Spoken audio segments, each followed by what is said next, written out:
Well, hey guys, I am Tim Langston with Red Dog Bushcraft. I'm here again today with yet another knife that I had that I thought that I would tell you exactly what I think about that knife. Once again, all of these knives that I'm showing, I have spent a significant amount of time in the woods out doing my woodcraft, bushcraft, survival type skills, as well as hunting and fishing.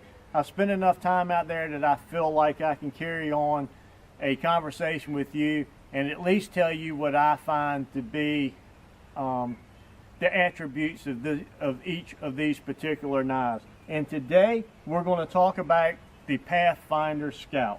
I see a lot of information out there on the different forums about people trying to decide which knife they want to buy, and when they start looking at the Pathfinder logo series knives, it always seems to be a discussion or at least some conversation going on about, do I go with the PLSK1 or do I go with the Scout? And I got to tell you, that's going to be a hard decision to make. I'm fortunate enough that I own both of those knives, and both of them have a place in my arsenal of knives. But I will tell you, it really depends on, in my opinion, how big of a knife do you want to carry?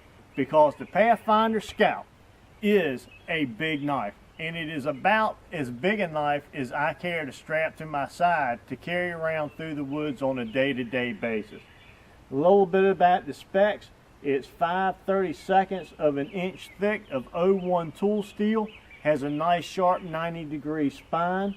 The blade length itself is 5 1/4 inches with an overall length of 10 7/8. That's almost 11 inches of steel from one end to the other. This is not a light knife. The grind itself is a saber grind, and the handle material is a natural colored, I'm going to mess this up, phenolic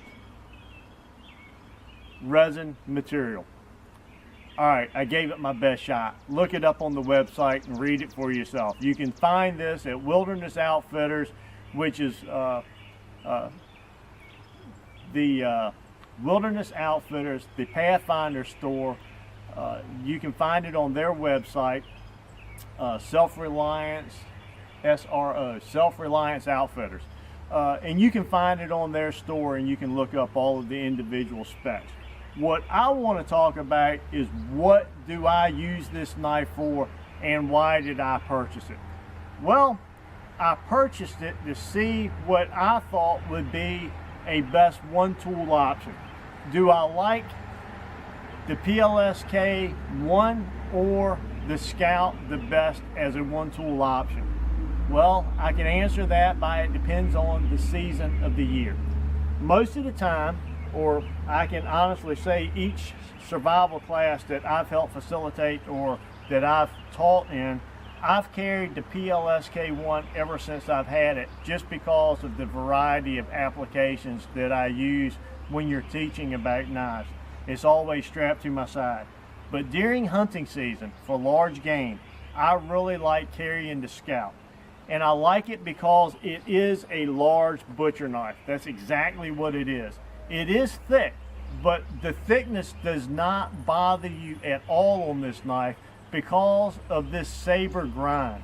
Now, the only thing that I did, that I changed on this knife, was when it came from the factory, it had a shallower, no, that's not the best way of saying, the final cutting edge was more broad. And what I did was, after I used it a few times, I decided to bring that down a little bit. So as you look at this knife, you can actually see, or at least I'm going to get it up here and try to let you see. Here, from the tip of my thumb up, is the full thickness of the blade. From the tip of my finger down to the bottom here, we start the taper, where we start thinning down that material. But then right there at the tip, can you see that difference in coloring there? That's a good 1/8 of an inch that I've brought it back, and I've made that secondary bevel all the way around. And the reason I did that is this is not really my one tool option to go out into the woods and build shelters and do a lot of bushcraft work. It is fully capable of doing every bit of that. This would be a great knife to strap on your hip for everyday carry. If you were going out on hikes and treks and you thought that you, well, not that you think you might get caught out in a bad situation. You carry a lot of stuff if you knew that.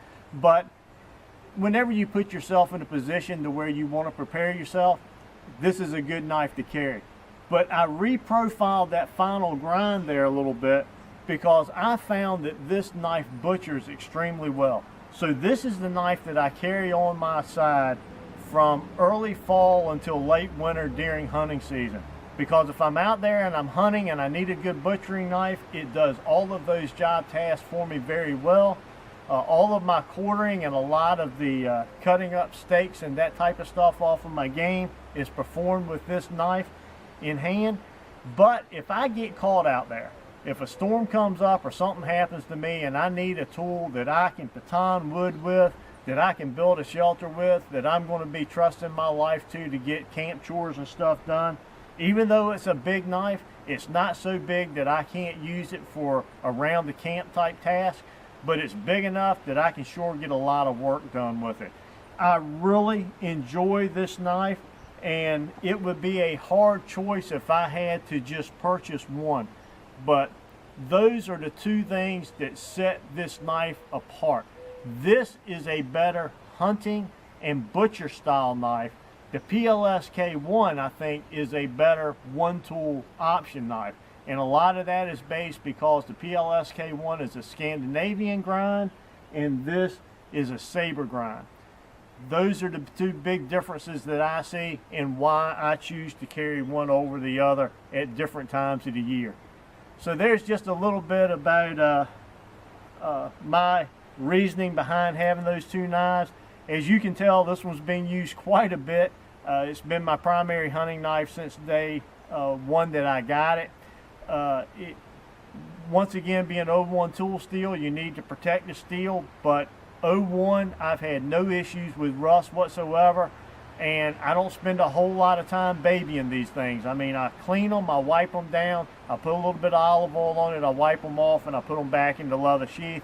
I use a wax type material to coat them when they're being stored during the summertime off hunting season. I simply rub that wax coating over top of it, put it into leather sheath after I have waxed and treated my leather, and put it in a box that breathes well, and I've had absolutely no issue with rusting at all. It has developed a fine black patina on it, but that's to be expected with any high carbon steel. Okay guys, I hope you found this informative. Thank you once again for joining me. I'm Tim Langston with Red Dog Bushcraft, home of global safety and survival. And until next time, God bless.